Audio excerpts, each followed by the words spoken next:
Warning: this podcast may contain explicit content. Parental approval advised. Shout out to Bacteria and his crew at Daily Deviate. Check out their website at dailydeviate.com. That's dailydeviate.com. Also, shout out to Keldrick, Captain Happy. Check out his pirate radio at deviateradio.com. That's deviateradio.com. Alright, my guest today is a level 60 druid, Night Elf Alliance. And she is from Nax Tour Guide. Please welcome Cele. It says, you give a poor man a fish and you feed him for a day. You teach him to fish. You give him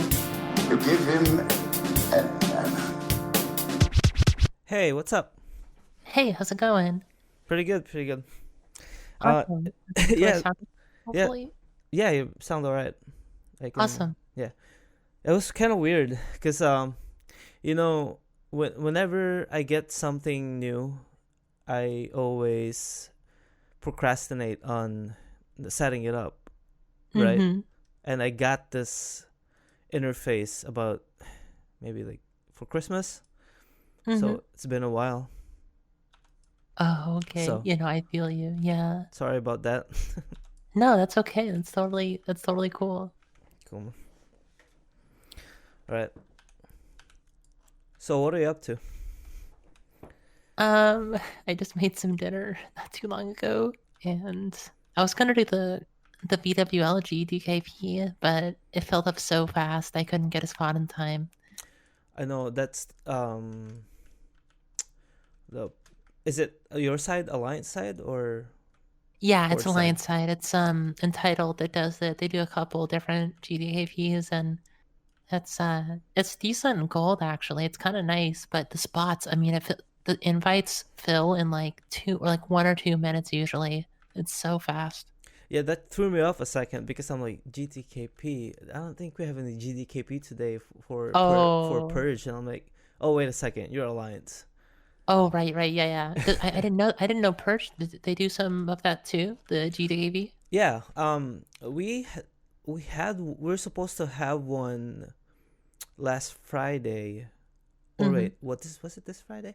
But it got canceled because of, I don't know, just for some reason it got canceled. But Oh, okay. and I think we are working on a few guilds for next week, or maybe in a couple of weeks, to run AQ40. Since Nax came out, we never really do AQ and AQ40 anymore, even though Oh, right. there's more, even though there's a lot of BIS in there still for our mains, Mm-hmm. Yeah, we've been dealing with the same thing where it's like, I mean, the Nax just takes up so much time, and we did like a little like off days, raid for the AQ, but God, it's just Nax is such a huge raid. It's crazy. Yeah, it's awesome. Yeah. I'm gonna stop recording for a second, and I need to test Mhm. this to see if it's recording, because I cannot see like any wave lines at all when I just need to check it. Oh, okay, no Yeah. problem. Yeah, it's showing up. Hopefully it stays there when I stop again. I'm gonna try it again. There it is. Can you say something really quick again? Yeah. Hi, I'm testing the audio microphone. Sorry, it kind of made you testing. Okay, hold on. All right, Nice. that's cool. And that should sound okay. It's not peeking out or anything like that. Awesome. So, you don't have to share your main, but if you want, that's usually what I do when I interview players here.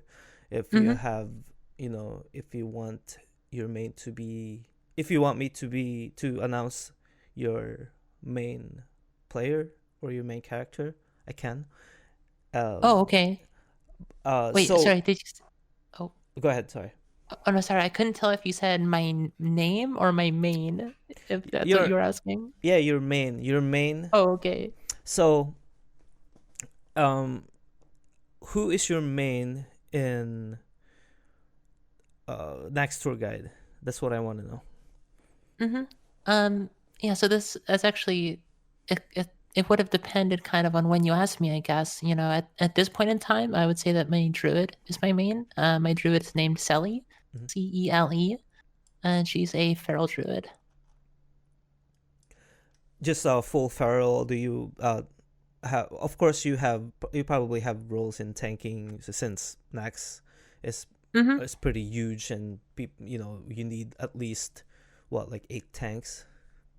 Yeah, so I'm usually the third position tank. For the second position, we use like a full prot warrior who's sometimes carrying out, but mostly protection. And then third position is usually a feral druid, and that's me for one of the raids.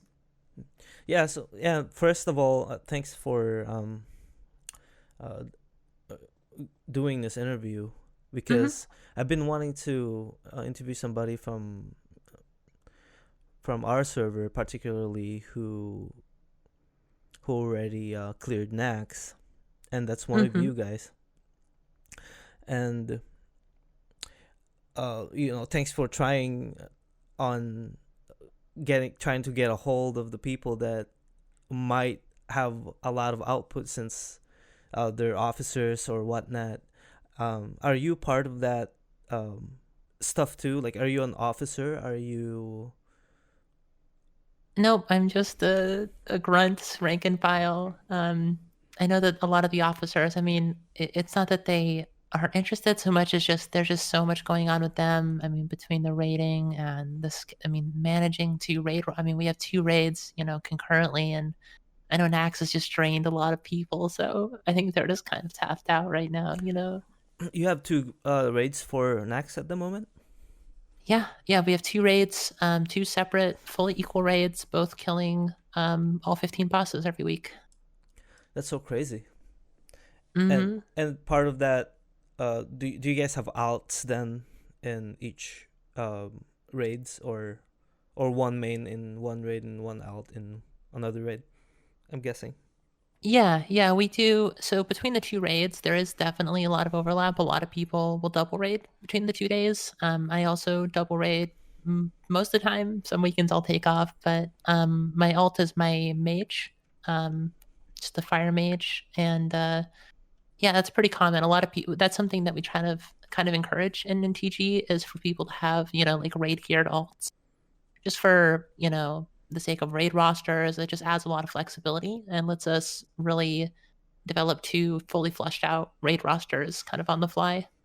That's cool. Yeah, that it's kind of amazing how at least a few guild that are still doing that, especially with our server. It's pretty small, and my guild used to do that actually. Purge. Mm-hmm. We used to split our group, not for Nax, but for, I think we stopped during AQ, when AQ started, or towards the end of BWL, since there's a lot of people that quit. Couldn't figure out their time, their schedule, their schedule to play, and there's a lot of that factors. Um, Right. and so we end up kind of merging to one group. Um, Even, I had to kind of change my schedule too, since I I could only raid like a couple of days, but I had to talk to the wife to make sure that Right. I'm included in that group, since I love this game so much, and I didn't want to miss any single raid of it, since I missed out back in vanilla. Oh And yeah. Yeah. yeah, and speaking of that group, uh, raid, splitting into two raids with your guild. How many players does Nax Tour Guide have? How many members, counting the main and alt right now? Oh, counting the mains and the alts. So I mean, we have I mean, we have some players that have a whole, roster of different characters that they kind of have access to. So one thing that we've deliberately done is encourage people to make a lot of alts. And so, most of our officers will have, between 5 to 6 characters that are attuned and ready to go for the raids, most of them being healer alts and stuff for stuff we need to bring in. Um, and so if you look at actual players, I mean, our guild is really not that big. I mean, we maybe have it fluctuates, but I would say maybe around 60 to 70 players, like actual players, and then the rest of it is just alts, basically players with 2 to 3 alts in the guild. And I assume that in between fights, you guys would switch out classes and alts that you need for specific bosses. Is that a thing that you guys do? Yeah, so that wasn't really something that we did at any previous point, just because, for BWL and AQ, I mean, we were really pushing the limits of what we could do in terms of speedrunning, So for AQ, it was just constant pulling. I mean, we weren't even leaving combat a lot of the time to drink, it'd just be chugging potions and speeding through it. But with Nax, we're taking less of a pure speedrun approach and just more of a, we want to keep our world buffs and we just want to do the content cleanly and efficiently. And so for that case, when you get to a boss like Four Horsemen or Saffron, swapping out a couple of your ranged DPS for healers is just really, really helpful. And so yeah, that's something we've definitely done, is just summon a bunch of paladins and priests to the raid and, do some swapping for those fights. Yeah, that's pretty awesome. Like we do that too, especially for Gluth. We Mm-hmm. had a bunch of mages that are spec'd into Frost, especially the one that impairs zombies, and Oh, that's pretty that's cool. really really helpful. Yeah, and Bacteria is one of them, and it's pretty awesome in this mage. That's gotta be fun. Yeah, and shout out to Toxin. Mm-hmm. He's been helping a lot. He's pretty much carrying the fights. Him Oh and man. a few more mages out there. Feza, we have just a bunch of really really good mages. So Mm-hmm. it's insane how like Nax is like specifically made for a specific class too. You got Gluth for maybe maybe hunters too, but classes that have slows, that have Yeah. low slow effects, and then you get into Thaddeus, or not Thaddeus, Lotheb, which is like a healer fight pretty much. Right. And yeah, that's pretty, I think next right now is like probably the best raid I've ever been into prior to um uh Wrath of the Lich King, when they released it Mm-hmm. back. Oh, it's so much fun. And I mean, for me, I mean, like I still love the game. I've always loved the game, but so much of what we've done as a guild in the previous phases is just completely face roll the content. It's like you show up to Molten Core each week and there's the challenge of speedrunning, and that is exciting, but there was never any question about, are we able to kill this boss or do this content? I mean, even from week one it was relatively easy. And then we get into Nax and we're wiping on stuff for the first time basically ever in the history of the game. It's refreshing to have the game push back against you a little bit, and actually require you to have some mechanics and, do some practice and take a few attempts at the bosses. That's very refreshing in my opinion. Yeah, when you guys when you started raiding that first night and went to Nax, how many, what how long did it take you to clear Oh my through it? god. Yeah, that first day was an absolute grind. I think the first day, it was a Saturday, and I want to say it was maybe a 14-hour raid day or something like that. Holy shit. Oh 14 yeah, it hours. was God it damn. was insane. Yeah, and I mean it was a thing where, like, I mean, people just had to go to work at some point, and so we had people dropping off and new people coming in. Um, I mean, a lot of that though was the last wing, was Saffron and Kel'Thuzad. Um, those fights, especially Saffron week one, was that was a brutal, brutal fight. I mean, you just have no frost resist. Every healer is just doing everything they can to keep people alive, but the raid damage is just insane. You killed them without frost resist at all? I mean, we had a couple pieces. I think we had, however many frozen runes you get in 1 week, which Hmm. is not a lot, And then we had mostly it was the rings, because those are only one rune. So we kind of just budgeted things and just tried to maximize the frost resist. But it wasn't a lot. I mean, most people had, I would say, maybe no more than 50. I mean, it was very, very little. Oh We wow. really just relied on the healers. I mean, I don't remember exactly how many, but I swear we had at least 16, 17 healers on our first kill. We basically just healed Saffron to death. That's so crazy. Do you remember like the significant impact when you have frost resist now and versus back then? Oh my god, it's night and day now. I mean, for the first probably 3 weeks or so, we just could not get past Saffron without world buffs. I mean, we would basically do the whole instance, get to Saff, wipe on him a few times for some warm ups, and then grab world buffs and come back for him. And now we can actually just, and we're coming close to one shotting him now, even without world buffs. And it's just the raid damage coming in is just so much lower. I mean, it's so much easier on the healers now. Yeah, that's really awesome. What's the minimum frost resist for healers right now? Because my main is a shaman, a resto shaman, and Hmm. yeah, and we need more shamans. I think we only have like 4 or 5 maybe. We need more for Hmm. that chain heals. What is the minimum for frost resistance? I feel like for our healers, we haven't been running a ton. So my main is my feral druid, but actually for Saffron, and I've been healing most of the time. In the first few weeks, I was respecking even, and so I've been playing the healer role in those fights, and I don't wear more than maybe 100, maybe 150 at the very most. Oh Just wow. the big pieces like the pants, the ring, um, just like really high impact pieces. I haven't really gone crazy on it in terms of frost resist on the healers. Do paladins have an aura frost resist? They do, They yeah, do. That's yeah. crazy to me. I'd rather It have helps that so than much. yeah. Oh my god, Is it yeah. 60 or how big is it? Yeah, I think it's 60. Yeah, like Okay. 50 or 60. That sounds right. Yeah, because my totems, you have to be in distance. If you know how it works, obviously, Right, I have to right. put it down each time, and that costs a lot of mana.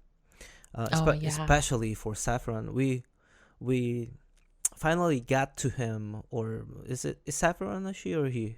Did That's a we? good question. I think Saffron's a she actually. Yeah. Yeah, when we got to her last night, you know, we noticed like the raid the health of our players just drops from like 75%, from 100%, 75%, 50%, especially when they don't have the proper frost resist. Like you said, when the Mhm. first time you came in here, you came in there, you you were pretty much didn't have any frost resist. That's what I we felt like.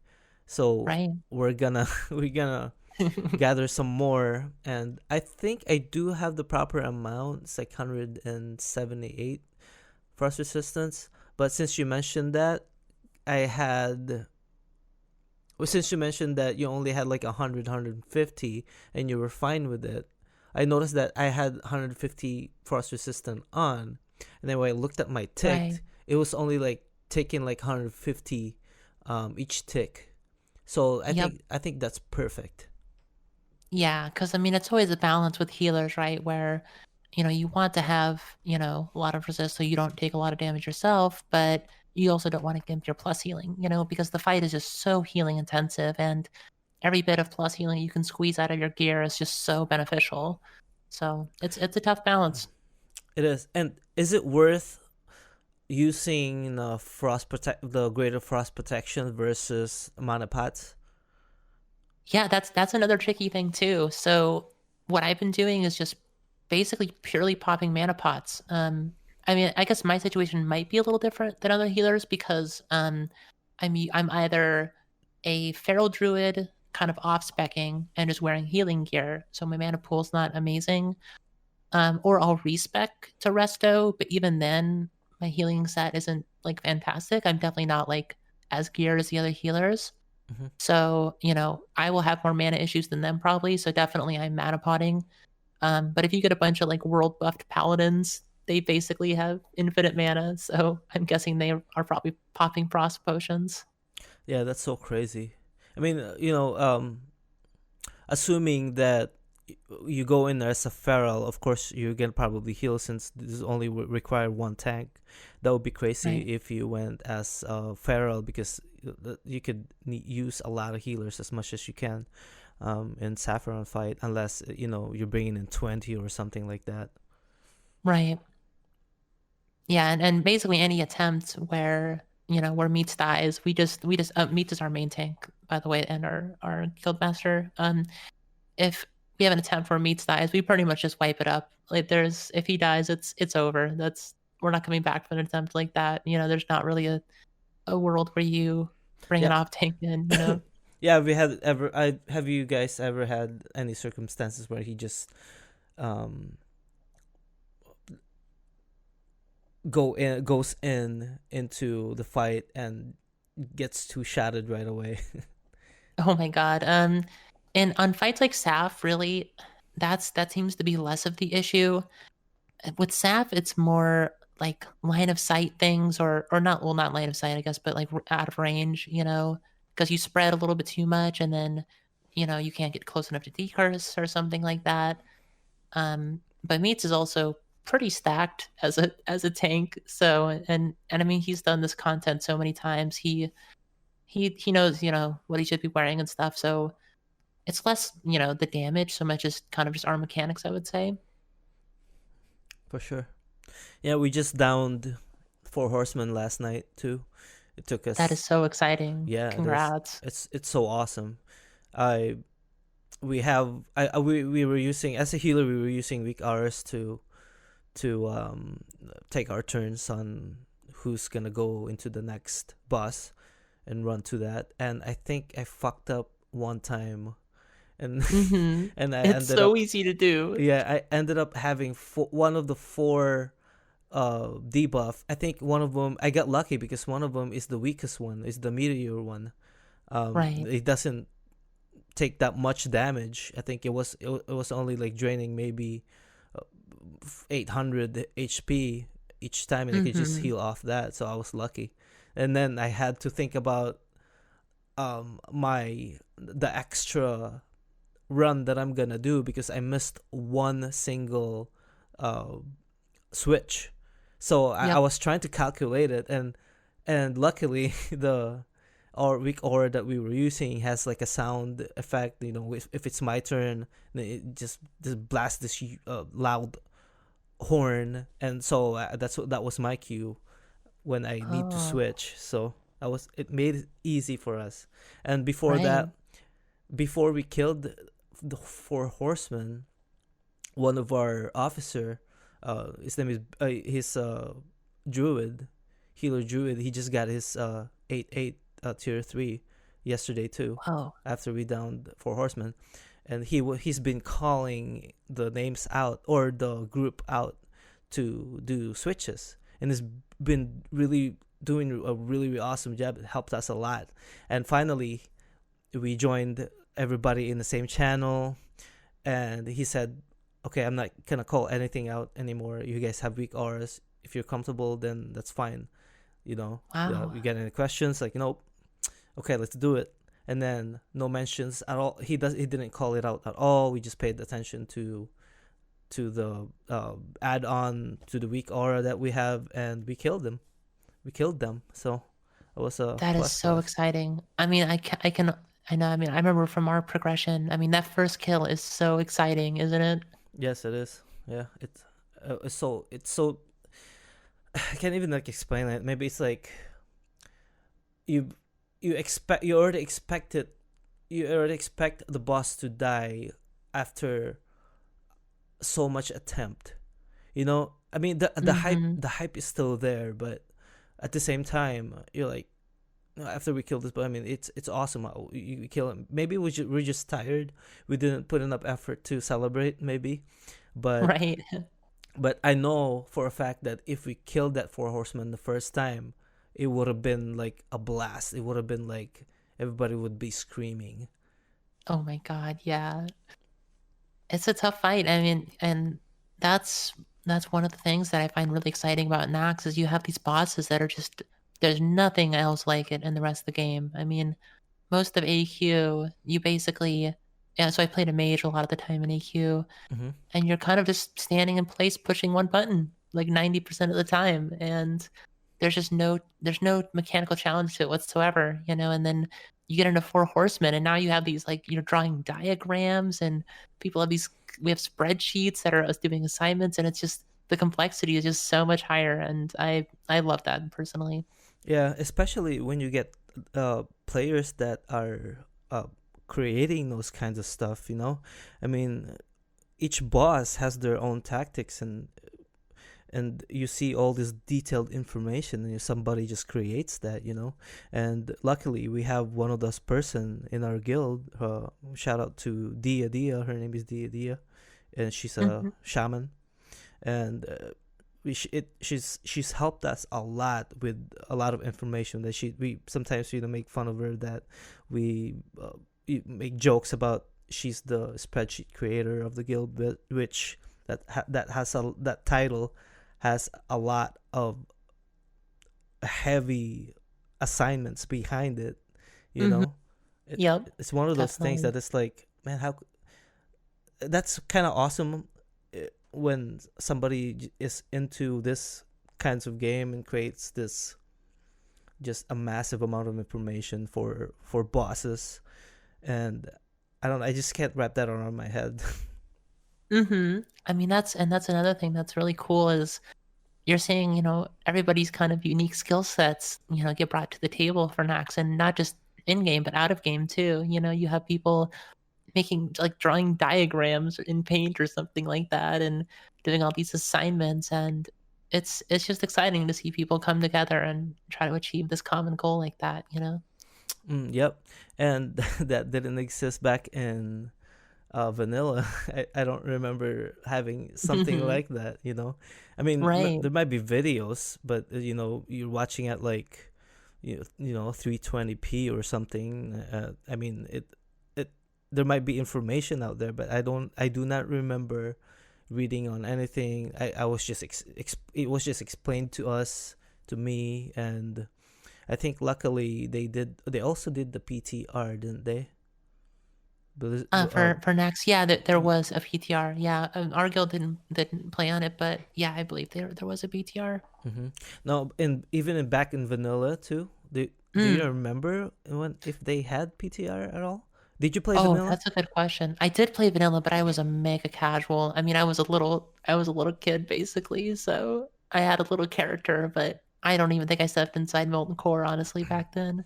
Yeah, it's so crazy. You were talking about Molten Core earlier too, when you were raiding Molten Core the first time, and kind of reminiscing back when I started. I joined the guild. It was used to be Scarab back then. I don't know if you've Mhm. heard about that. That sounds vaguely familiar to me. Yeah. Are you new in the server at all, or are you transfer, or did you level your character here, or? So in TG is we're a transfer guild. We came here around I want to say it was like sometime in phase 4. It was before AQ because we Mhm. did the war effort here and stuff. It was a couple months before AQ. We came from the PvP server Netherwind, Netherlands. which is Okay. a whole nother thing about why Netherwind went the way it did. But Mhm. Sure. Netherlands is one of those servers that are pretty much dead, right? Or is it? so I mean, it was almost the opposite problem with Netherwind. So Netherwind originally, you know, when we all first rolled there, was I mean a server not that different from Deviate Delight. It was a PvP server. It was very small. You know, it's like a low pop, Mm. you know, very tight knit community. And then Blizzard opened free transfers to Netherwind from Fairlena and from a number of other really huge servers. And so we went from like a tiny Deviant Delight server to like 2 hour queues overnight. It just exploded out of nowhere. Mhm. And yeah, that's not the experience of classic WoW we were looking for, you know. And how long have you been in Next Tour Guide? I've been there since the beginning. I joined for week 1 of Molten Core. This was in phase 1, probably maybe 3 or 4 months in, or sorry, 3 or 4 weeks in a classic, Mm-hmm. So, and I've been there since then. so you're one of the OGs then. Yeah, That's cool. um, That's so cool. yeah, which is actually not super uncommon in our guild, and I think that's something that's really exciting about us. Is I mean, a lot of the people that were there for the first Ragnaros kill together are were there together for the first Kel'Thuzad kill. I mean, it's been largely the same core group of people from then to now, and I think that's really cool. Yeah, that's so unique too. That's probably why I'm still in my guild, because they give such good vibes whenever we play. There's no yelling, there's no Hmm. there's no what is that word? When somebody's trying to like uh force you to do something, what is that word? Um, There's like pressure, coercion, pressure. pressure. There's no, Yeah, yeah, yeah, there's no pressure. right. I said this to somebody in my guild. The pressure, like in our guild in Purge, the pressure comes from the boss, not from the players. That's So cool. Yeah, yeah, so I feel like that all the time. There's no, even fucking up on our first run ever in Nax on right. my shaman. You know how totems are, they get left behind. Oh And yeah. in the military quarter, if you leave just one totem in there, in that batch of freaking ooze that spawns every like 20 seconds or something, Oh you know no. we had we were supposed to attempt a patch that first night. Right. And I didn't even say anything after the fact that I did it. I was just like, Oh God. I, w- Yeah. I was muted. I was like, I couldn't say anything. I'm like, what the fuck did I do? Right. Oh Yeah. my god. So I know that's the worst feeling. I know that. thinking about it, it's just, it sucks. Oh, it's terrible. Yeah, but yeah, even so, after that, they were kind of cool about it. I mean, obviously, it's frustrated. People were frustrated, but they didn't really show it. I'm not 100% sure, but I would feel frustrated if somebody did that. But at the same time, it would have been like, oh, that's all right. We're purge. We gotta, we gotta be in this together, or we're gonna fall apart. Mm-hmm. And I think I mean, that's something that Nax also does test as a guild. It's not just the mechanics. It's, how does your guild deal with mistakes? How does your guild deal with wipes? And I think Nax is almost in some ways like a mental or psychological battle, almost as much as it is like a mechanics thing where, I mean, it's this gruelingly long raid and people are absolutely going to mess up in that time span. There's just so many bosses. I mean, someone's going to do something really dumb, right?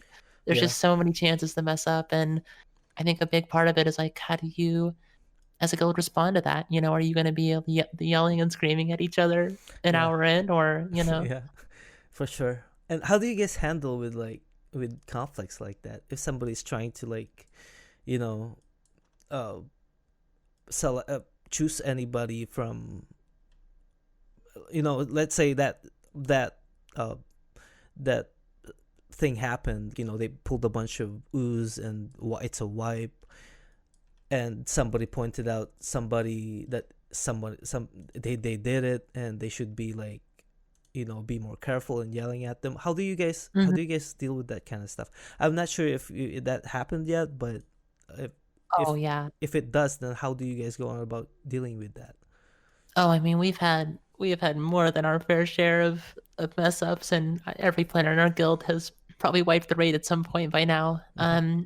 And I think a big part of how we prevent a lot of that is that the raid is really structured and really kind of ran by Meats, our main tank. Mm-hmm. And I think a big part of how we stay focused and how we don't jump at each other is that we kind of know the procedure is Meats kind of calls the shots, and there's not really we just know it's not really our place to be hopping on the mic and just throwing accusations around. We all know that that's not productive. Mm-hmm. We try to conduct it in almost a kind of, I don't, maybe this is overstating it, but almost a business-like fashion when we get really serious, where you really just don't hear anybody talk but meets unless it's a called shot. And when something happens, when someone messes up, our first instinct is more, okay, why did that happen? What can we do to make that not happen? And it's less of a, oh, you messed up, you know. Mm-hmm. It's less about accusations, and more of a learning atmosphere, I would say. Yeah, and we do have that's kind of cool because we do have like a ticketing system in our guild. Like you said, it's kind of like a business thing, right? So Hmm. we do have like a ticketing system. If somebody has to can like if somebody needs to complain about somebody or anything at all, they open that up in the Discord and complain away, and officers would read that and would follow up on what's really happening. It doesn't matter if it's like a loot problem or Hmm. somebody said shit that they didn't like, and things like that. And when I've noticed this a couple of times in our guild too, when we're raiding, if somebody's trying to like advocate any if there's like pissy moments, anything that goes off, or somebody tries to go off to a player, they would our guild master, Eternity, would say, like, this is not the right time. Shut the fuck up. This is not the right time. Right. So it's like, if you have problems later on after the raid, we always say, if you get any questions, send us a ticket or talk to me in person. No, you Yeah. don't just go off to somebody like that. I think that happened a couple of times, but maybe I'm just exaggerating a little bit. Maybe it's like, oh, today is not a good time to talk about that, and people just shut up and not Right. talk about it anymore. That's cool. I like how I like hearing that system. That's pretty interesting because I mean, this has got to be a thing. I haven't really been in a whole lot of different guilds, but I have to imagine that kind of issue comes up everywhere, right? Of one person's mad at another person, or they have a complaint about loot, or who knows what. And it's interesting to hear about the different ways that people handle that. Yeah, it's really awesome too. Like, especially if, I mean, we're lucky enough that we don't have people that cannot contain their ego, or whatever it is, their attitude. Um, it's so crazy to me that just because somebody got something that they needed, unless it's something ridiculous, it doesn't make any sense, or something like maybe a new person that is not has been there for a while, and he got the loot or she got the loot, when something like that just doesn't make any sense. Then that's probably something that we people are gonna question, of course, right? you Right. know as long as it's nothing ridiculous like that, we're always good to each other and crap like that. So Yeah. Yeah, and it's tough because I mean, a lot of the way the classic works is, it's like you mentioned loot. And I think that's interesting to think about with classic. Is it feels like it's designed almost in a way to cause tension between people, because you have mm-hmm, this system where it's like 40 people show up, they work really hard, they kill this boss, and then like two things drop. mm-hmm. And it's like, how are you ever supposed to hand those out in a way that's going to make people happy? I mean, I'm so glad I don't deal with loot. That sounds like a total nightmare. It sounds like a huge headache. I assume that you guys use loot council. Yeah, yeah, we do. Yeah, us too. And I kind of feel bad sometimes because I I could make people could make it easier for our players could make it easier for our loot council officers by researching what we need that we can read and what we can't roll on for specific classes BIS. And my dumb ass over here, if I see something that I like, I need it. It's like need. And now I'm kind of learning, if I don't recognize it, I just, greed or pass it, or minor Mm. upgrade. But at the same time, before I even kind of collectively put my mind into how loot council really works, it practically a bunch of people decides on who goes who goes the loot to, and going in there thinking about it, just pressing need greed, it's gonna make it's gonna make them more harder to decide, because they're gonna see that need. It's like, oh, he needs this, let me talk to him. That's if I passed on it, which I or passed or agreed on it, which I don't really need, and they're not gonna pick me, obviously. But Yeah. I gotta get better on that, and I think I'm getting better on that too. So Yeah. Oh, and I think a big part of the loot system too, I think you're onto something by pointing out that it really is the job of of the player rolling on the loot to, I mean, do their research, but also just have the expectations where, I mean, WoW is so different than many other games, right? Where, you play like a single player game, you kill the boss and you get everything, right? You get all the gold, you get all the loot, whatever. And WoW is not like that. I mean, it kind of teases you in a way, right? Where you kill the boss and this insane item drops that would benefit you so much, and it's right in front of you. It's so close. And then somebody grabs it and decides where it goes, and maybe it goes to your friend, or maybe it goes to somebody that you don't like as much or something. And it's, I don't know, it's just, WoW is so funny like that it's such a different way of playing games. well, it makes it the best game ever. I'm not exaggerating. I'm not being like a fanboy either. You know, Mhm. there's nothing. I mean, compare these two. I'm not gonna compare it because it's practically biased. I'm practically biased over this game. Like, it's not even. Yeah, the whole idea about this game for me is just you can you can play it however you want. You can create your game. It RP people that do not even care about loot or getting the most badass gear out there. Just want to hang out and do some RP stuff, and Yeah. talk to people, communicate, and have a social interaction. And that part of that is like really, really, really amazing. And I'm glad that you guys transferred over here. Did you have another option? Did you have another server option that you would have transferred besides Deviate the Light? Yeah, so there was a couple servers that were kind of in contention, for picks as a place to go. Really the big factor that Deviate Delight had was, I mean, it was the population size that was a big part of it, and also being an RP PvP server, we kind of figured that this was not a place that was likely to have free transfers opened up again, because I mean, a guild transferring servers it's such a colossal undertaking, and I mean, it's not cheap. I mean, what is it, like $25 or something to move a character? And you're asking people to move. I mean, they have 2 to 3 rating characters, and they have alts and bank alts and everything, and you're asking all these people to do that at the same time. I mean, it's a lot of guilds just don't survive that. Like if a transfer comes up, half the guild will stay, half the guild will leave, and they'll split in two. And I think we were lucky that we had such a community built up that, and people were helping each other with that. If it was, if somebody couldn't afford a character transfer, we had people helping each other with that. Oh, wow. And it became almost like this bonding moment instead of something that would maybe tear other guilds apart, I think. It is. And knowing this game a whole lot back then was something that I really miss. Like, it was the community, like, hands down. Yeah.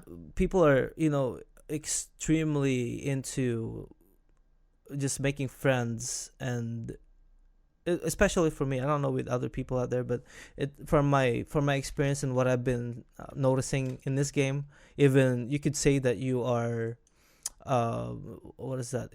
Is introvert the Mm, one that just is the do not like to socialize, or is it extrovert? right. Yeah, introvert. Yeah, someone who's Introvert. kind of first saying I mean, to people. them. Yeah, people say that they're introvert, but then when they type and talk, they're like so freaking into it, and like it's like, how are you, maybe something physical that they cannot see, people that maybe they have trouble dealing with, you know uh, in person when somebody's talking to them or whatnot.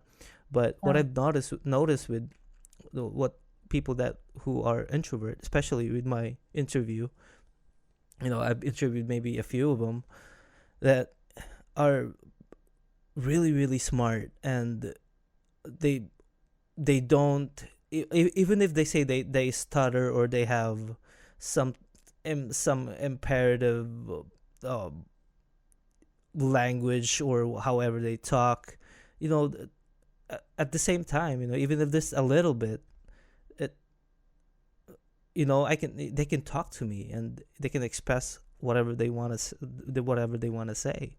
And it seems Mm. like that's pretty normal. Like, I didn't see that as really introvert, uh, characters. There are a few ones that, absolutely won't talk to me because of that issue. Then I believe that, but Mm. I also believe that, the people are trying to get better on things like that. Especially if they say, "Oh, I can't talk," and then I would keep, telling them to, not telling them. I would keep asking them every week to, "Hey, come on, get on my podcast. I need to talk." He's like, "I can't right now," and I get the feeling that they don't really want to talk. But if I notice that, if this, even if just a little bit, that really a sign of something that is not a thing for them, like, if they don't want to do anything with the podcast, then I respect that. I would not ask them anymore. If I if I hint if I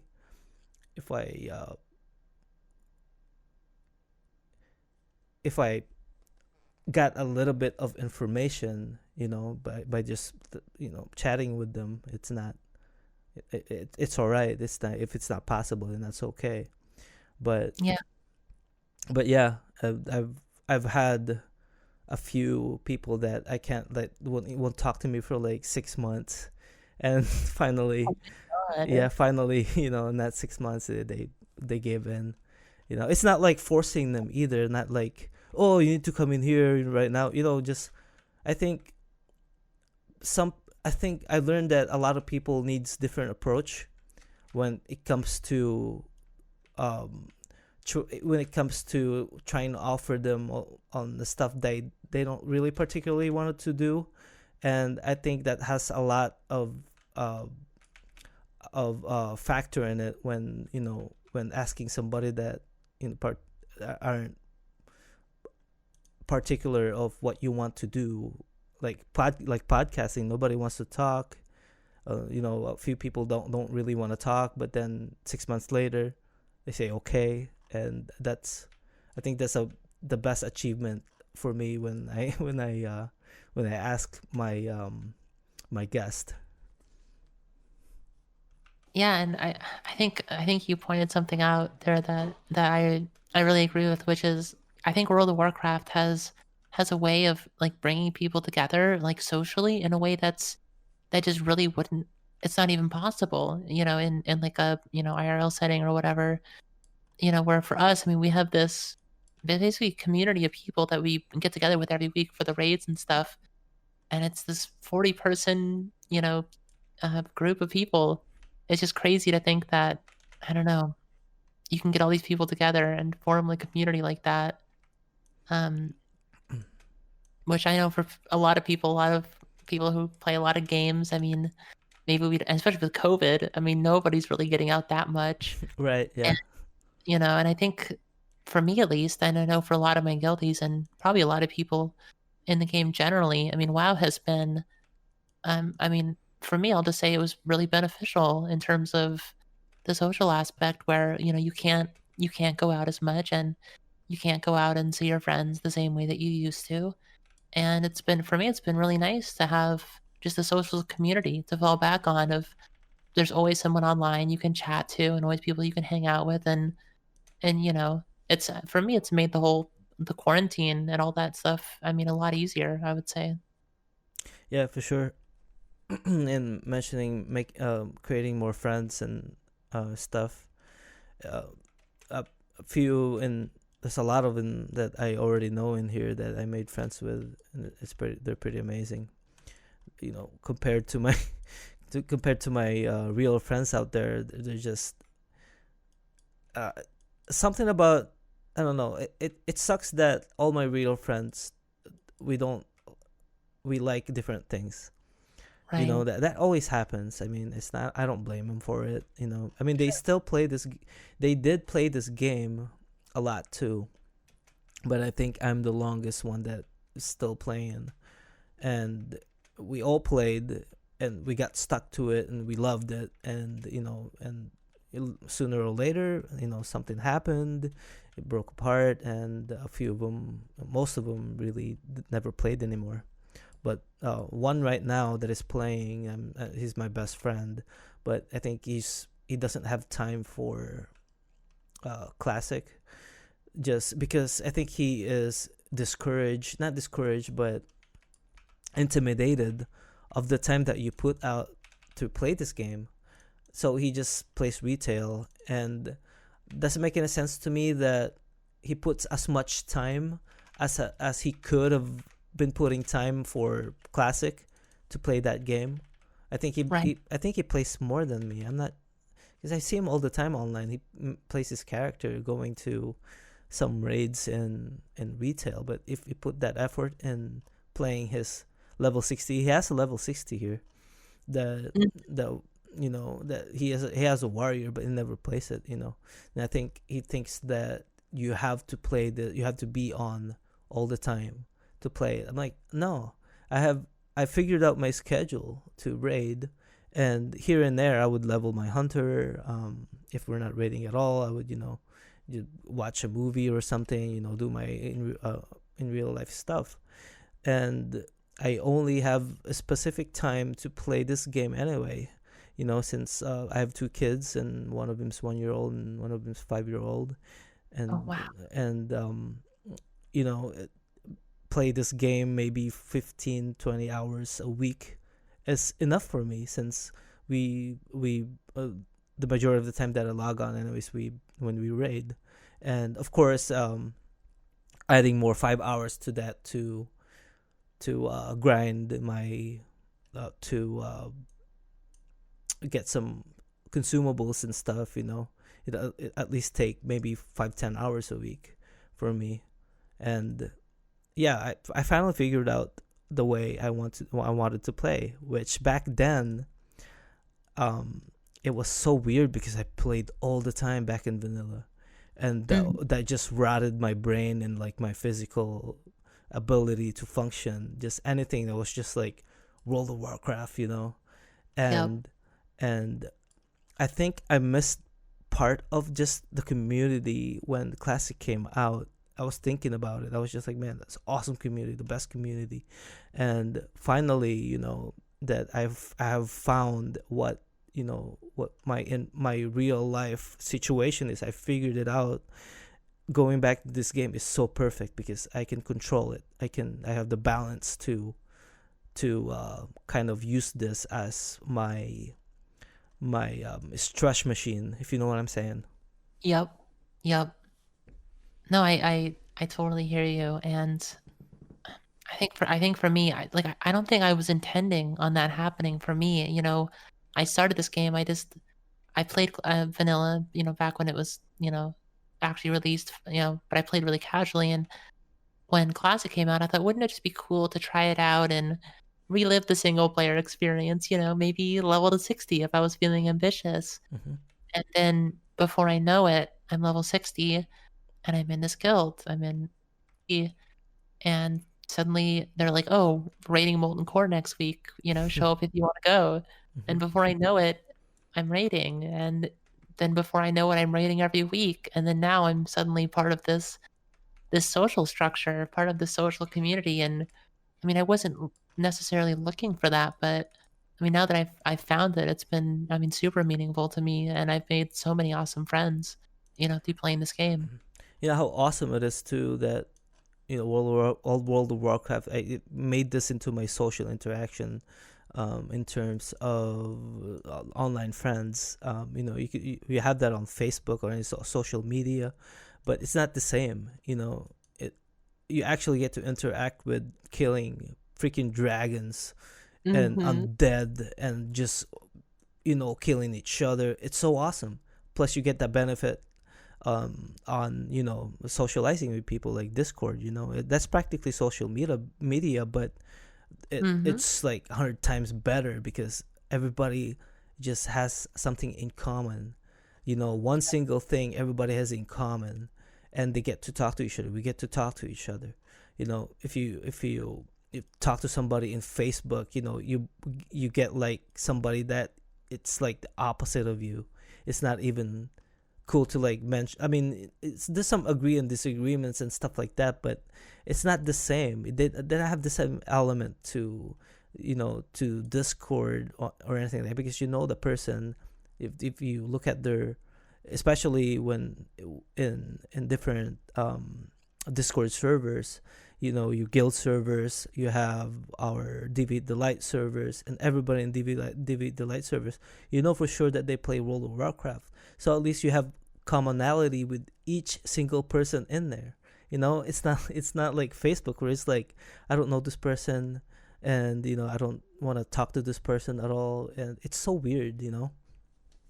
Yeah, and it's so funny that we're talking about this because I was just talking to one of my guildies about this the other day. Where I mean, I think it's exactly what you said.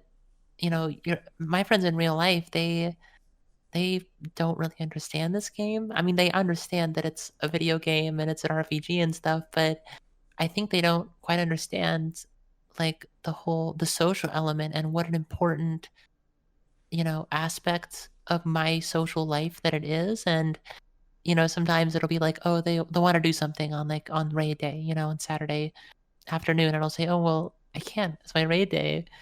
And they're just like, just don't show up. Like, who cares? Like, what are they gonna do? Fire you? Like, it's not a job.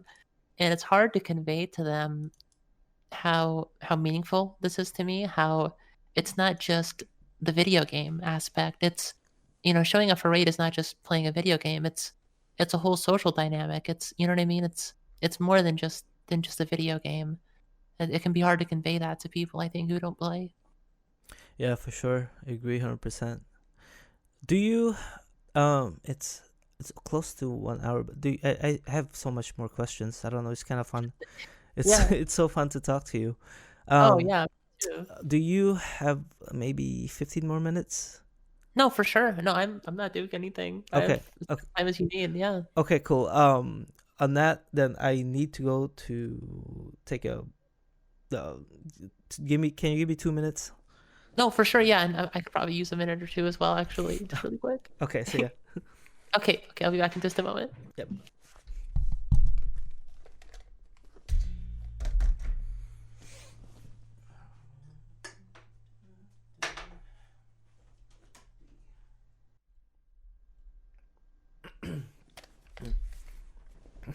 I'm back. Hi. Yep. I'm back too. Hmm. Hold on. Okay. Hmm. Just talking to bacteria. Oh, cool.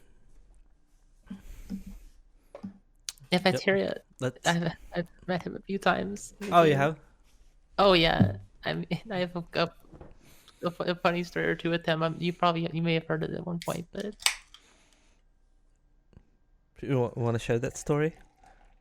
sure. Yeah. I mean, I'm happy to. Yeah. Um. So it was actually the very first day that we transferred to the server to Deviant to Light, and we were seen as, so there were some rumors going around that we were this super toxic guild and that we were just like buff purgers and we would be camping the mountain and just totally raising hell. That was the rumor that was floating about us. Mm-hmm. And so bacteria, apparently, this is what I think I heard from him. He said that he was going to find the first NTG player that he set eyes upon and camp them into oblivion. and it turned out that that player was me. Oh no. So him and Beeswax found me in Felwood. It was just like I'm on a new server. I'm so excited I can Uh, farm again. And so I went straight to Felwood and was like, oh my god, I can farm demonic runes again. This is so exciting. This mhm, on this tiny server. I love this. mhm. And then Bacteria shows up and I think he killed me 13 times in a row. And he just camped the hell out of me. And I'm not really a PvPer. Like I'm mostly just I hit things that can't hit me back, you know. For And so sure. there's PvP spec rogue team coming at me, and yeah, that was my welcome to Deviate Delight. So thanks Bacteria for that. That is awesome. Yeah. Yeah, I just he would do that too. It's funny. Did you were you on your mage or on your druid? That was my mage at the time, yeah. Cool. Yeah. Yeah, that's awesome. I had no chance. I was PvE spec. I wasn't getting out of that. Yeah, I think it doesn't. Well, I mean, well, like you said, you didn't PvP. And even so, there's a lot of people that barely can't get away from a rogue on that first freaking gank. You know?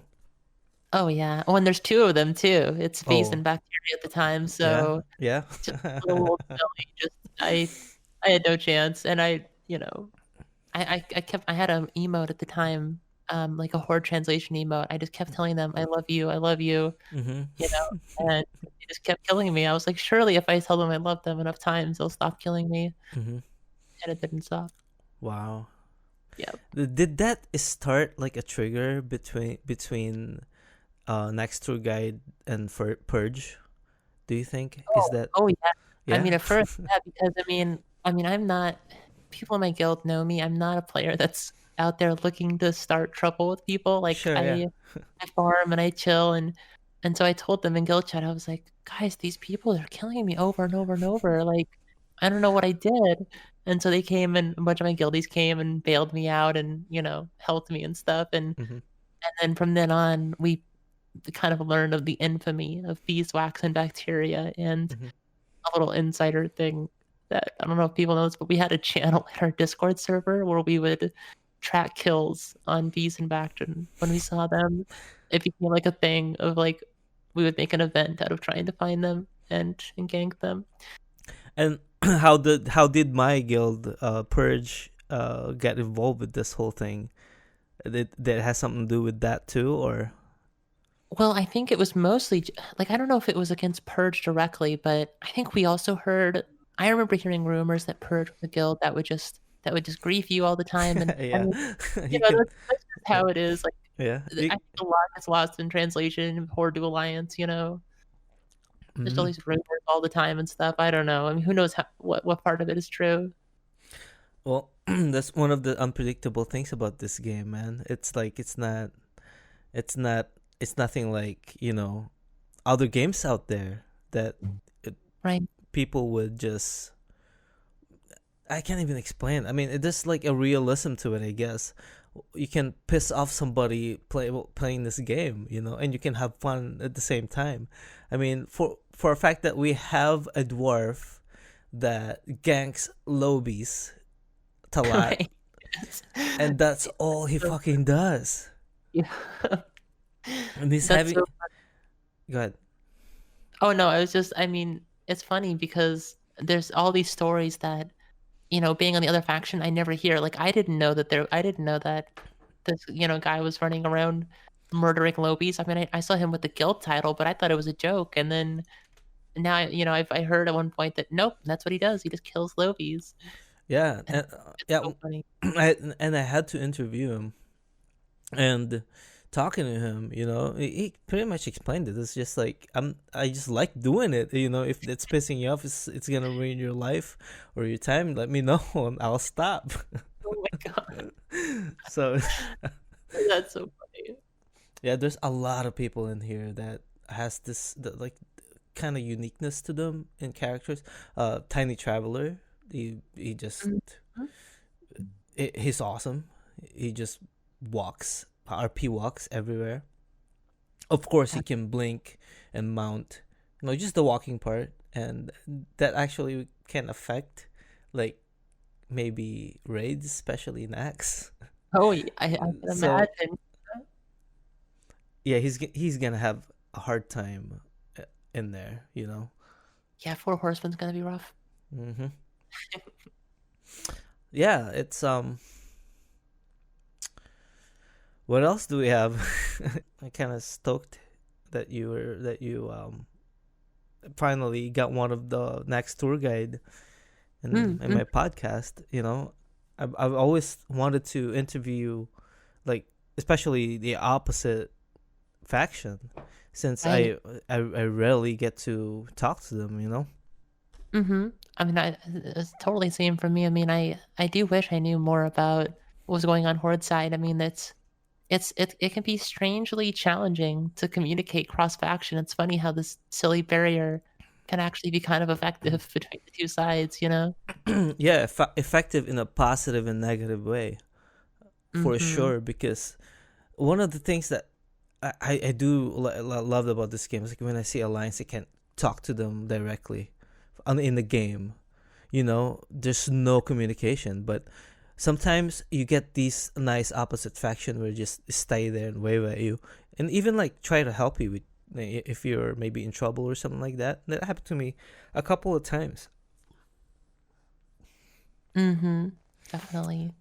And yeah, speaking of, when I was talking about, I had like a couple of questions back in vanilla when you played. Mm-hmm. Which server did you play? Oh my God, I don't remember at this point. Oh. That was so long ago. I remember I played Horde and I Mhm. played a shaman Mhm. and I was elemental. And I remember a lot of people, and mind you, I was like, okay, I'm kind of dating myself here, but I think I was like 13 years old at the time. Mhm. And they would always invite me to things like, hey, can you heal? I'd be like, sure, sure, whatever. And I would just show up to the raid and cast Lightning Bolt. It wasn't the best, wasn't playing at a high Oh level my back god, then. I can say that for sure. that's funny. That's awesome. Yeah. Kind of reminds me in my shaman, not my shaman, but I played in Argent Dawn, a hunter, Mm-hmm. alliance, unfortunately, Mm-hmm. but because I've said this a million times, but my cousin, he had like a 60 pally and he was living a human rogue, and I really wanted to pick horde, but he's like, we can't communicate. I'm like, what, why not? Because they're like different faction. You'll understand when you're higher level. I'm like, fine, I'll create a night elf hunter. So after leveling him, you know, you I get into like instances with my friends and a bunch of people. Sometimes I could like you know, once I found out that, you know, I can get feign death, that's when I really had fun with my hunter, like in a bad way too. It was Yeah. really bad because Oh, I would get kicked out of like dungeons even if like my friend was in like the group with me. You know, he doesn't tolerate that kind of shit, and I love him for that.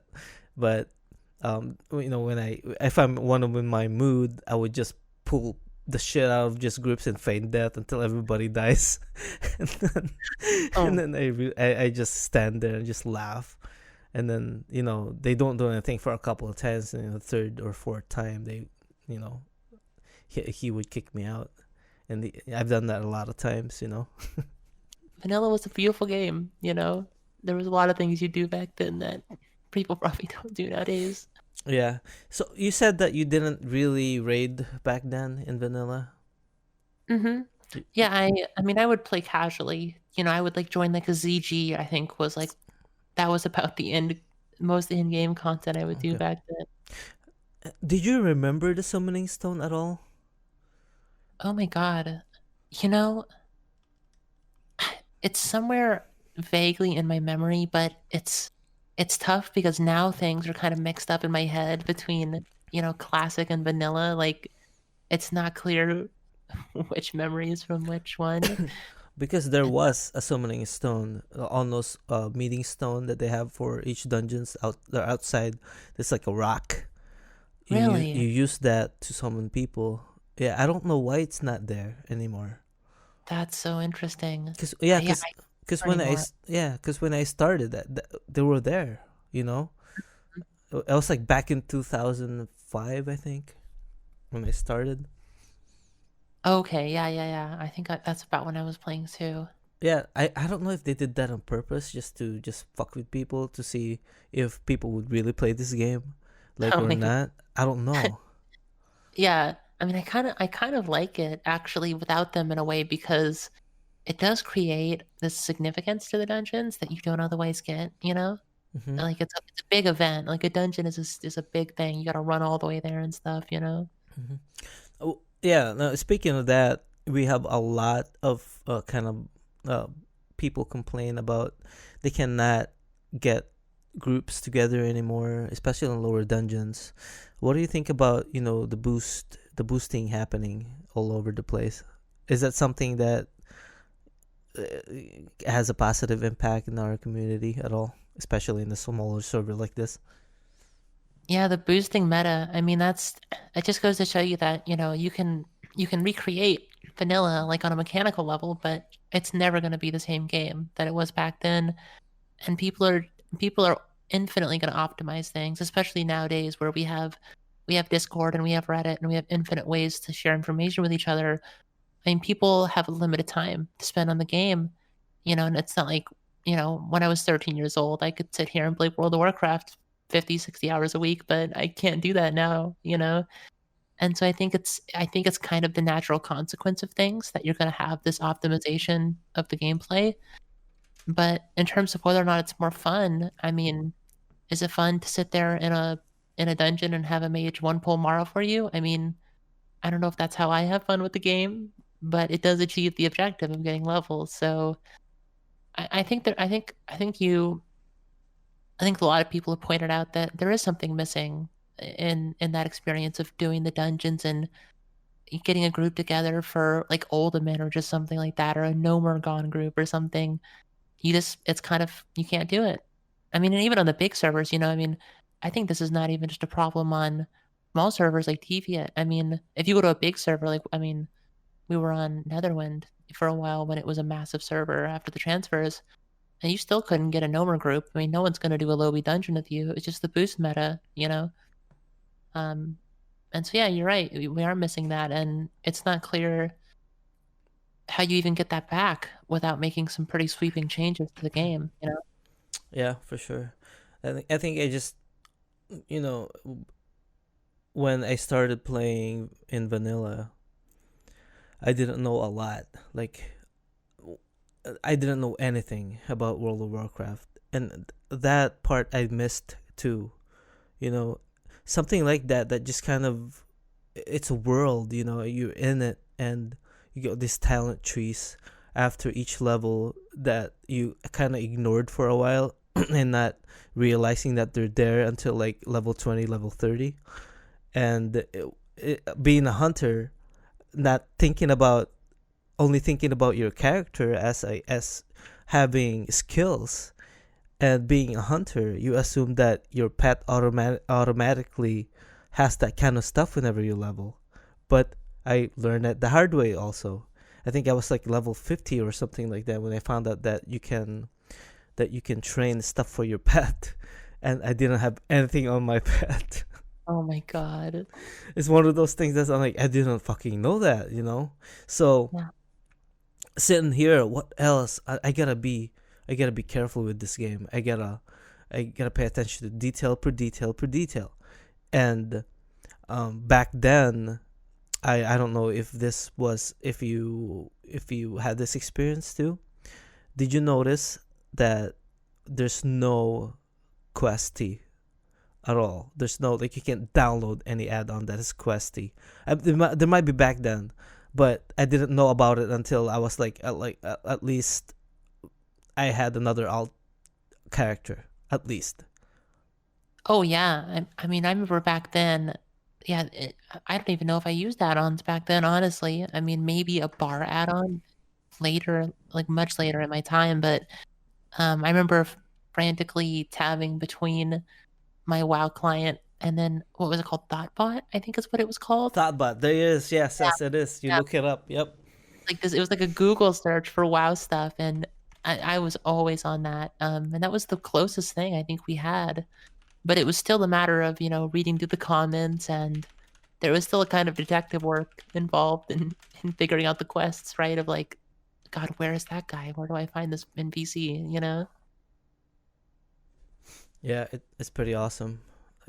That part was kind of like it was really really hard because you gotta follow instructions, you gotta read, you gotta actually read it. And I remember just going through one quest and like I'm lost, I cannot do it, but I had to finish it, so Right. I had to look it up. Yeah, and I think something that you pointed out, which I think really resonated with me, was the idea that um I mean, the original World of Warcraft was such an element of discovery, of like everything was so new, and even the quests. I mean, even if you had Thoughtbot, you still had to kind of discover through reading everything online how to finish these quests, and that is something that we don't really have in this game to the same extent. I mean, there is still discovery, and there is still, I mean, you get these bosses and knacks, and it's like, okay, what's the best strategy to do that? And there is some element of that, but largely the game is kind of figured out. Like, we know what's coming in the phases, we know what resources to stockpile, and it's just a very different experience of the game. Yeah.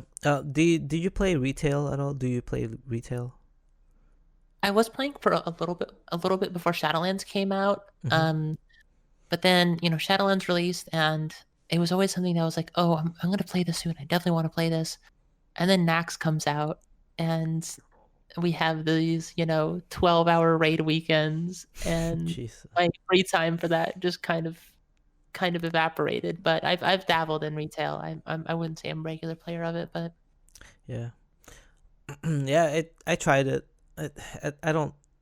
I cannot because it's so quiet. Like unless I want to play alone, um, it's just so quiet. Like there's no. I don't know anybody there. Even if you've been playing that maybe for 5 months, unless you find a guild or a group or community at all, then you're gonna have a hard time just trying to find friends even if you don't have any guild. And that's the thing about this classic. We have individuals here that do not have guilds, but we know him and we talk to them, and he knows yeah, us and talks to us. yeah. They're not lost in this void of just joining a chat channel. You know. Yeah, I think that's kind of the beauty of classic, right? Of vanilla is you have the social community aspect. I mean, it feels in some ways like you're all at a high school together or something like that, right? Like you have the loner kids around, but you still know who they are. I mean, they sit at the table by themselves, but you still know their name. You still know their personality. For sure. Yeah, I'm doing Alterac Valley weekend right now. I've been queuing 30 minutes of queue actually. Oh my goodness. Yeah. That sounds like a pretty typical horde situation, right? What's your queue times over there? Do you do Alterac Valley at all? I once I got my rep grind done, I pretty much stopped it. When I was doing AV, I want to say this was maybe phase 4 probably when I did the grind, and it was a miserable grind, but the queue was instant. I will say that. So the meta on Oh wow. Alliance was you get an insta queue, but then you lose 100% of games. I had 0 wins to get to Exalted, Mm-hmm. and How long did that take? oh my god, it was a miserable grind. Don't tell Blizzard, but I was AFK for a lot of it, Sure. and and it was a guaranteed 30-minute game. The Horde would always drag the game out to 30 minutes. Someone told me you get like a bonus honor or something. Mm-hmm. If it's, I don't understand what Mm-hmm. it was, but they would always drag the game out to 30 minutes, and then they would just kill you. And so you'd kind of just run around and get some HKs and just chill for half an hour, and then get your 1 rep token, and kind of just rinse and repeat. I mean, it must have been, I don't know. It was definitely a lot of hours of doing that over and over. And do you communicate with a lot of guilds and alliance sites at all? In terms of maybe fights or somebody needing scraps or anything, just any basic things at all. Do you do that at all with any other guilds out there, or does your GM does, or any of your officers? Yeah, I mean, I think it was more before, before, now than it is now. I think when we first arrived here, we were definitely like just more trying to tell people like, hey, we're just here to chill and raid. We're not trying to mess anything up, and we try to stay out of people's way and not mess up the buff schedule. Um, Nowadays, I think our main involvement is probably with entitled, just in terms of like rating. Like, we have, if we need a fill, we've had a couple people from their guild, fill for us, and um, yeah, trading armor scraps and stuff like that. I think I would say the alliance in general. I don't think it's like a super connected community. I think a lot of people are just kind of, here's my guild. I'm in my guild. My guild is my social bubble. There are other guilds here, but I just kind of stick to mine. Yeah, for sure. I also we also have like people that are are in our guild that has out character that are in different guilds, and we're pretty cool with that. We're okay with that. One of our member, Warblade, got his Thunder Fury because of that specific reason. Oh, Without this guild, Witness Protection, he wouldn't have gotten his Thunder Fury. It was December 26th, I think, or December 20. Yeah, it has to be December 26th. Uh, Witness Protection and his out maces. Yes, he only has warrior out. By the way, he only plays warrior. He's part of the private community players. oh, okay, yeah. But yeah, so after Christmas, the 26th, they were doing. I think he mentioned that they did BWL, and after that, it was just like there's nothing else to do after. So it was kind of still early. It's like, you guys mind if we do binding run? And they said sure, why not? So they went, and he got them to he got them to talk to getting his Warblade into the Witness Protection raid for at least Baron, and the Witness Protection agreed, because they he's in their guild anyway. Maces is not Warblade. Warblade is in my guild Purge, and so they invited him after when they got to Gar. It was almost a wipe, and finally they killed him, and it dropped the binding that he needed, and Oh so my so god. he got his Thunder Fury that night. It was just like, it was so overwhelmingly pleasing, and I watched the stream that you know he streams I think constantly, maybe every day. I'm not sure about his schedule, but I just want to plug this in. You can check him out. Warblade, Reggie versus Solace. That's his Twitch channel. Oh, cool. Okay. So yeah. So anyway, he got it on that time. The clip is there if you Oh want my to see god. it. That's awesome. I'm gonna have to check that out. Yeah. So yeah, that's pretty awesome. That now we do have two Thunder Furies in our guild, while we bring next to the ground. You know. Mm-hmm. Do you Yeah. guys have that too, or do you guys have how many Thunder Furies do you have? We have two, and they are both on Meats. Meats he plays two warriors. He main tanks both of our raids, and he has two separate warriors that he plays. And finally, we have a Thunder Fury on both of them. The second one took an extraordinarily long amount of time. I don't think he got it until just before Nax came out. It must have been like the very end of Phase 5, I think, is when he finally got that second Thunder Fury. It took Oh, so long. that's crazy. Oh, yeah. That's crazy. why isn't there was there anybody else in the guild that wanted that Thunder Fury? I'm pretty sure like all the tanks that did, right? Oh, actually, no. I misspoke. I'm realizing now I just misspoke. We have 3 Thunder Furies, but the third Thunder Fury we have is with a player who's currently inactive. So Oh we have 2 no. active Thunder Furies and 1 player who's inactive currently with the third Thunder Fury. Oh no. Buy that account. Buy it. Right? No kidding. Yeah. Yeah. Yeah. Right.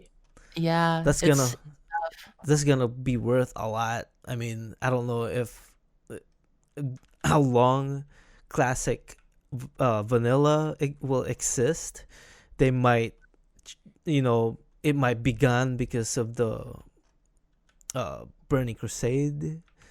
If they decided to, put it on top of it, or I don't know. What do you think? What do you think of that? Like, if they did implement Burning Crusade Classic, would you want them to, put everything on top of it? Would you want them to have it separated? Well, I just want your opinion on it. What do you think about that? Yeah, I mean it's a really tough problem, and it's a really tough game design problem, I think, for Blizzard as well, because I mean there's no solution that's gonna make everybody happy. And um so I guess I can only speak for me. My favorite solution is just let's just keep going. Like let's just people are having fun with the game now. People are enjoying their characters right now. I would love to see the game just continue right forward in the TBC.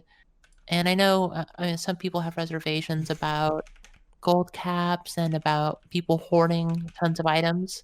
Mm-hmm. And I totally get that and I hear that. I'm just not convinced that hard resetting things or taking away people's items or gold.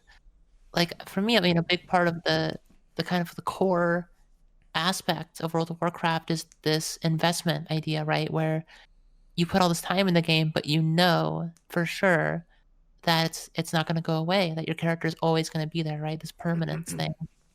And so I think maybe on the side there could exist fresh servers, maybe even like a fresh classic server could exist on the side, but I think you just have to keep going really to appease the most people in the TBC.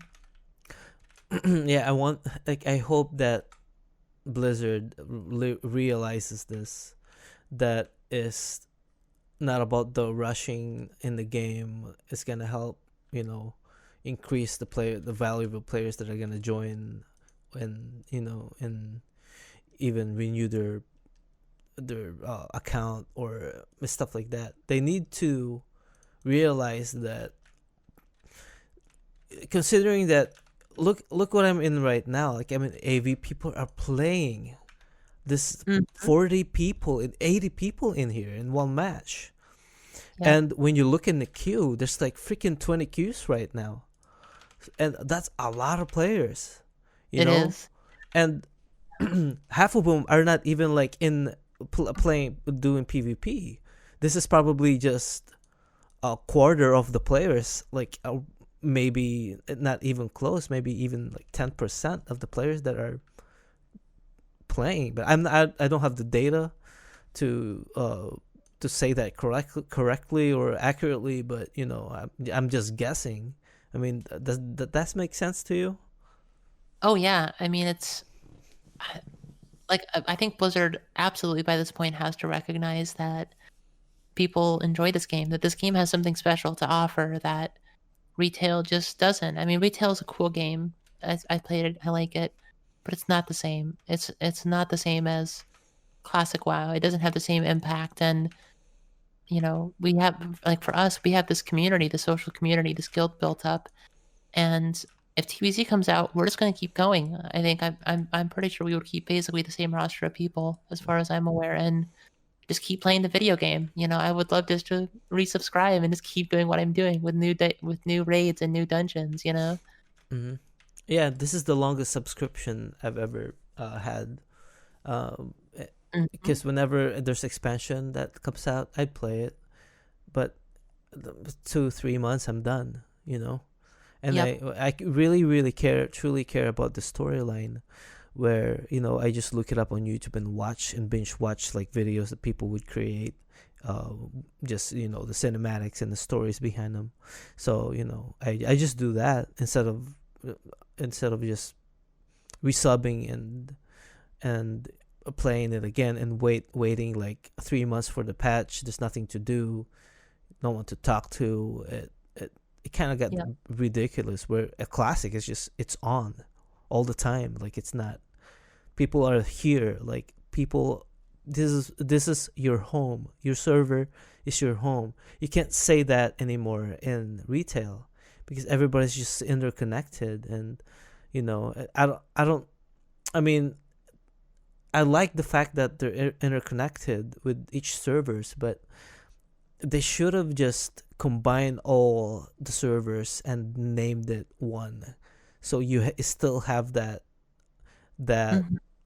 that that element that comes with thinking about you are in one server and not multiple server joined together. I mean, it's not like being diversified either. Like Right. there's servers, the it's nothing like that. There's servers, people are playing it. Right. Yeah, I think there's something that's so cool about classic WoW that I think retail lacks and kind of just maybe can't have at this point is this server identity aspect where I mean your experience of the game is so different based on the server that you're on and the server that you play on. It takes on such a huge role in kind of defining your play experience with the game. And it becomes the space where it's like these are the people you play with. It's not really going to change. It's going to be the same people all the time, and it creates so much more memorable experiences. Everything for me about like the retail, like the dungeon experience, everything feels so disposable, and so it feels like you're playing like a match, like you're queuing for a matchmaking, like in Dota or League or something like that, where you join a lobby, you don't talk to anybody, you play the game, and you leave, and you never speak to them again. Mhm. Whereas every interaction in vanilla becomes more meaningful, I think, because you know that you're going to see these people again tomorrow. I mean, you basically live with them in a strange sense, right? I mean, they're a part of the home that you're on too. Yeah, that's pretty cool. Yeah, I hope I really hope that they would do something in the next expansion. Otherwise, it's not gonna look good, with especially with the coming Burning Crusade. That's we all assume that's gonna happen, Burning Crusade, and they would be fool not to do anything with classic similar to what's gonna happen for long terms of playing classic TBC, and then it goes to Wrath. There's no doubt that if they don't do anything, if they don't change or go back to the way it was back in vanilla with the retail, they're gonna. I think they're gonna lose a lot.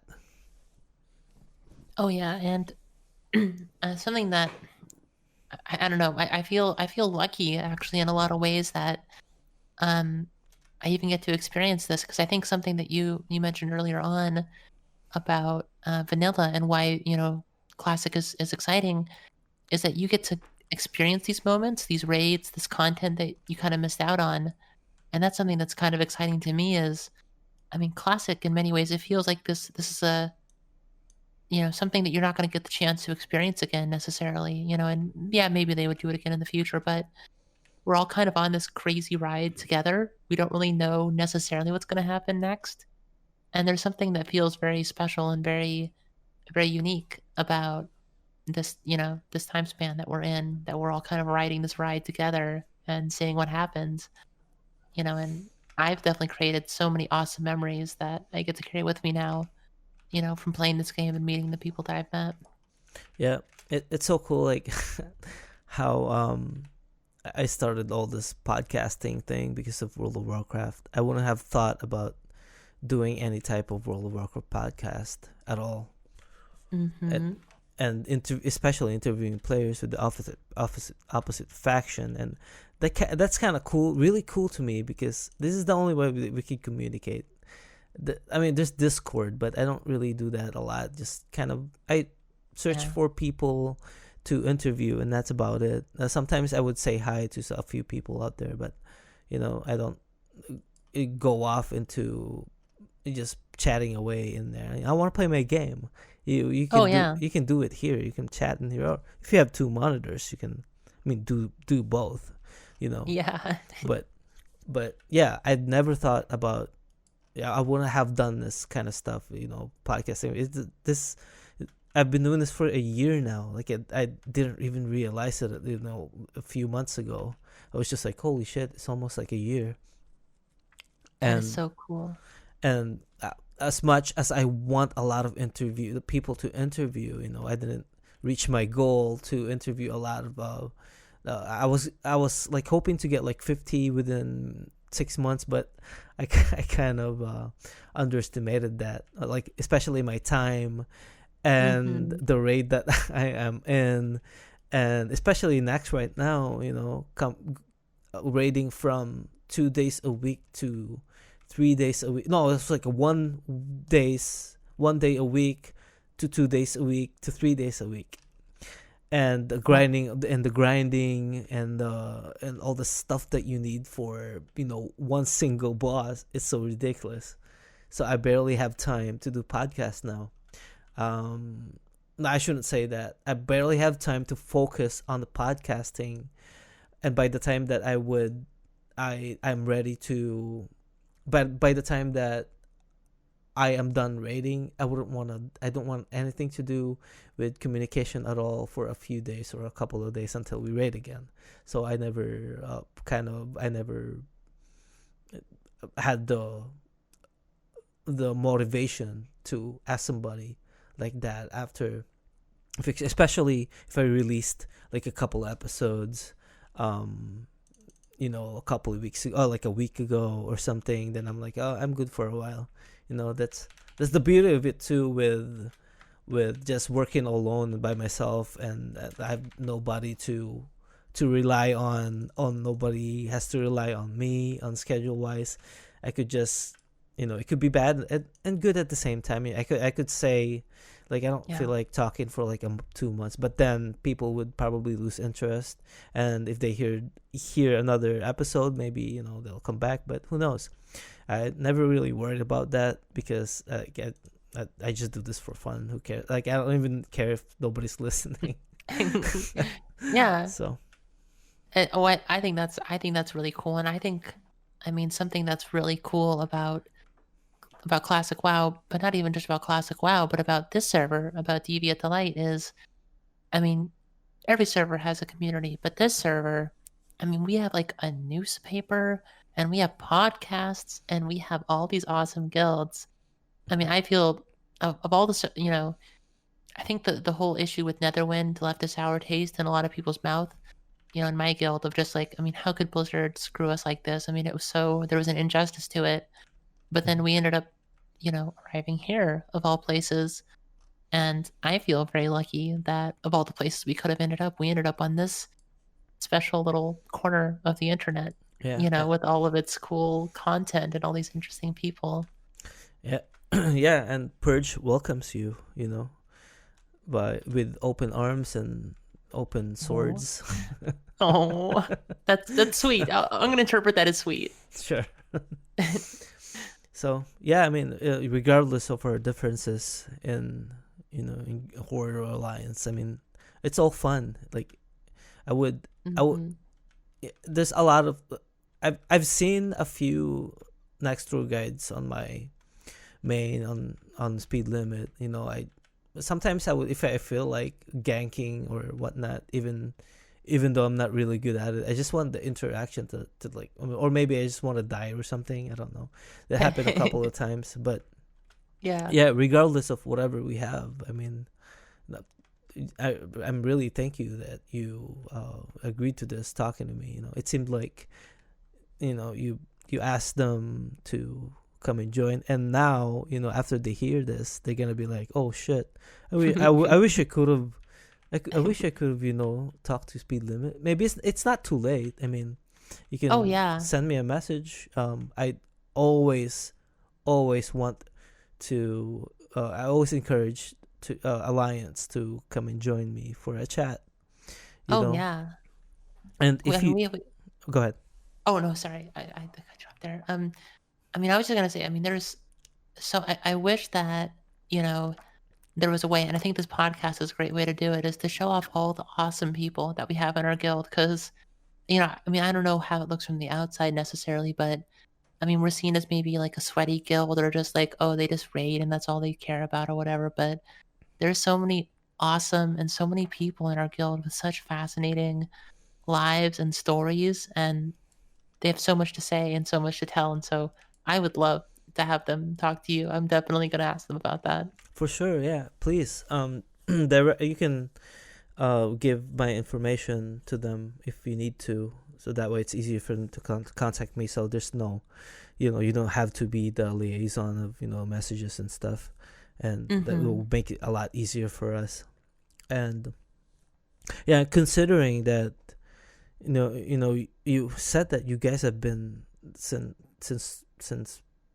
pretty much the first day, and you're Mm-hmm. still together. That's pretty amazing to me, and Mm-hmm. that's I didn't know that. I thought, it also, like, how when people would, like, talk, something, just pretty much label a certain character or a guild in this case, like, Yeah. I've heard so much different things with Next to God, so I'm like, I'm always scared to run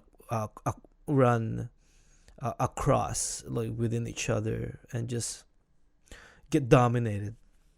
Right. But even so, like, knowing that that could still happen, at, I know for a fact that I know a little bit of background now, that I can just be like, they're just regular guild. There's just they've been together. They're compact. They're solid. Like, Mm-hmm. that's kind of reminds me of my guild. We have a lot of players in here that still plays, and we anybody rarely quits, and they either don't play anymore, or they just plainly quit, or maybe not play for a while and come back, but they never quit. I think that's really cool. And actually, I mean, from my side, I definitely don't. And I didn't know a lot, about Purge. I mean, it's just from the other side. I mean, it's just you just see a guild tag and you see a player, and you don't get to talk to them. You don't get to hear any of their stories, and I think it's awesome as well that you guys have this community that you've built and this core of people that you've gotten to know. And I mean, you guys have presumably a lot of you've been here since the beginning. You rolled here or something. That's even more awesome too. Mm-hmm. For sure. And despite the fact that our guild is purge, and that's what we do to purge, and it has a lot of that. I think when people sees us, it's like purge, it's like, and then it connects. They connect the dot. It's like, oh, purge, gotta get out of here. you know hmm Oh yeah, I mean that was my first impression when we come to the server. We're all buffed up. We're running the PWL or whatever. We see a player with a guild tag Purge. We're like, are you serious? Really? and it's a Like, you're just shaman. gonna be that obvious about it? Like, okay. and it's a shaman too. It's funny. Yeah, Well, that was really fun. It's that was fun. I like that. Yeah.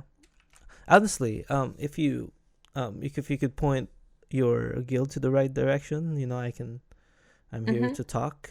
And if Awesome. even if you know somebody that is in a different guild, maybe a friend of yours, you can maybe have them listen to your episode, and persuade them to come in and join me and talk. Yeah, I know. I don't even think my guild. I didn't tell them anything that I was doing a recording like this, so it'll be fun to post it and show them like, hey, look at this thing. You should do this too. I think that'd be really cool. For sure, for sure. And last thing I need from you is a hmm picture, and I Oh, want cool. I wanted I don't know. I'm in queue right now, but I have 7 minutes. Do you have time to meet up somewhere? And are you playing right now? Are you on? Or Oh, well, I mean, I'm not on now, but I can easily log on, and I could meet you somewhere. okay. Can we meet at Barron's maybe? Yeah, I can do that. Let's Or see.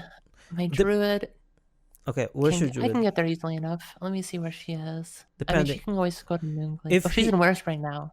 no Winter Spring. Yeah, but I Uh, can go anywhere easily. okay. Sure. Just fly out to Barron's. Then that's probably in the middle of that continent. Cause my speed limit is in Eastern Plaguelands. I've been kind of farming with my consumes again. Oh, actually, EPL is easy. My Hearth is Lights Hope Chapel. Okay, We do let's that for go. raid. I could actually do EPL really easily. Let's do it. Perfect. All right, I'm hearthing now. What did you know about the podcast then? After you guys, a few days later that you guys transferred.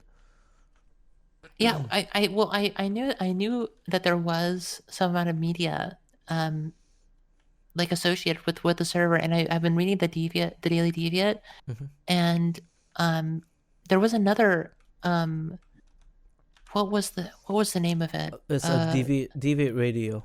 Deviate Radio. Yes, yes, yes. That's what I've Mm. heard, but I don't know that I was familiar with your cast until you started reaching out to us, and I wish I was before because I think it's so cool with all these like stories you get to hear and stuff, but Yeah, I and don't know. It's just like it's hard to know about everything that's going on sometimes. I don't know. it is. And I tried getting creating another account for Alliance, but I can't afford it. Just for the Mm, advertising it, and just like it's so weird, like the uh the community, it's so weird because it's like I'm in a different world. It's like people didn't act like this in the horde side, and sometimes I would say, why people didn't act like this in my horde side?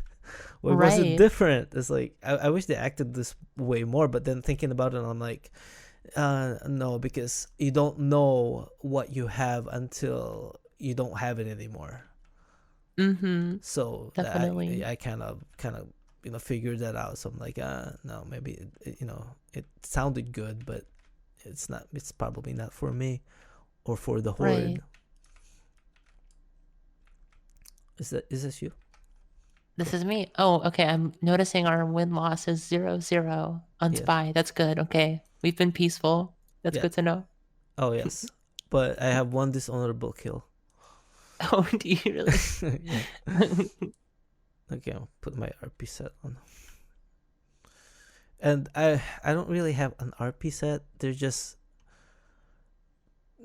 gear that I picked that might be good enough for RP. Oh, I see. So I apologize. I'm taking my parts of my clothes off. That's okay. I've seen it all on the server. You won't surprise me, I'm sure. For sure. Okay. Next tour guide. Would be even better if we went Hmm. in front of Nax and took a picture there. Oh, you know what? That would be actually quite appropriate, wouldn't it? Yes. I'm down. Let's go. Hanging out with some Nax tour guide over here. You should be up front because you're my guide. Okay, I'll tour you. Something that we've discussed a lot in the guild, and it's still an open issue, is who's the tour guides and who is the tourees? Mm-hmm. Is Meets the tour guide and he's touring us, or are we tour guides ourselves? We don't really know. Mm-hmm. No, We still talk about that. you are the backbone of tour guides because you are like the cleanup crew where you find. I think I can analogize this or use this metaphorically. Mm-hmm. You're like I guess you are like the realtor of finding. It's not really just snacks. What I think it is raids or dungeons. You go in first to clean things up so that you can live inside it, or do whatever you Oh, need to okay. do. Kind of like, Yeah. what is that word again? Kind of like Oh, sure, colonizing a sure. place where you Right. can live in it, and then thus you would make that into some sort of museum that has, heads of the bosses that you killed, and you get to show it off. I like that. That's a good way of framing it. Yeah, since it's an RP server, it works pretty well. I think it does. So we'll have to start getting the tour started then pretty soon. Mhm. Mhm. Open for business. Yeah. And that's when I think that's when um TBC comes out. Then that's ready for a tour pretty much. Yeah. Or And an then that. oh, go ahead. Sorry. Oh no, I was just gonna say like with TPC, we're gonna have to rename ourselves. I don't know what we're gonna be called anymore. We can't No, really don't. tour next. See, What? No, you can't. You can't do that. we can't change. We have to stay No. next tour guides. Yeah, because you need um that identity. What is that word again? Like branding or something, or Yeah, something that doesn't change. What is that mm, word? mm-hmm. Integrity. Yes, you need that. Yeah, You need that integrity. yeah, Unless, I don't know, next tour guide. It's if you guys change it, it won't have the same. I guess what I'm saying is that if you guys still decide to stay on this guild in the server, and next tour guide is your name, yeah. and you've been in here for a long time, and you started with that guild, if you change it, that could like impact your that people that know you for next tour guide and Right. NTG. And when people talk about you guys, then it would be kind of weird for someone that would just say, if you guys called something like a different word, or maybe something, um or maybe something that it's not recognizable, or maybe it's something that recognizable, just changing the first name in first word into something else. It wouldn't have the same integrity when people are calling you your guild name. That, Mm-hmm. do I make sense? Definitely. I mean, we're almost kind of it's like a brand at this point, and we have like a little logo in our Discord too. We'd have to make a new one, Yeah. and I don't know. Unless you change your guild to NTG. Oh, just NTG, and then we're NTG. just an acronym. I mean that is kind of how we. Yeah, That's because interesting. that everybody calls you NTG. I don't hear anybody saying next tour guide, next tour guide. Well, maybe on chat, but no, maybe on Yeah, voice chat, but yeah, not on when they're typing, because who would yeah. type that whole thing? Oh, you know what? You just made me think of something that maybe this would interest people who are listening. We actually have a theme song that somebody made for us in our guild. Oh, It's like no a shit. jingle. Yeah, it's literally a jingle. And so it mentions our guild name, Nax Tour Guide. And so if we change names, we'd have to change the jingle too. That would be a shame. I want to hear that jingle. Do you have that link? I do. I can let me see. It might take me a sec to find it, but I can definitely get that to you. For sure. And if you notice in my episodes and my websites, I I'm a part-time musician, Oh, that's so cool. and I think you're gonna get a kick out of this actually. I might do something with that song. Mm-hmm. Oh my god, that would be so funny. My keyboard is kind of a mess right now. I haven't moved away so I can move my mic in front of me. I'll send it to you after this probably. Oh, That might be easier. yeah, yeah, sure. But I gotta take a picture in here. Nax, hell yeah. Awesome. This was a good photo up here. I like this. Hmm. So cool.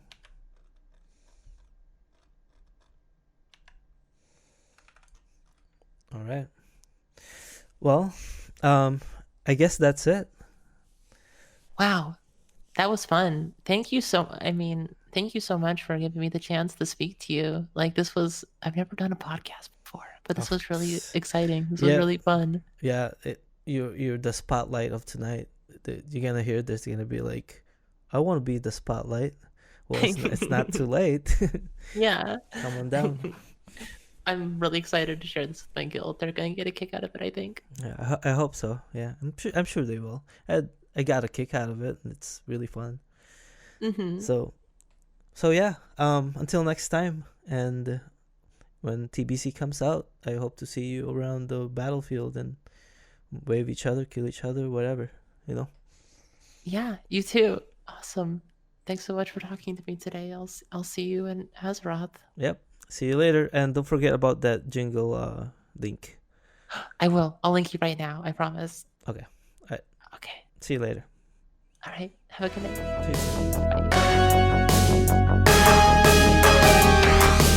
Next door guy.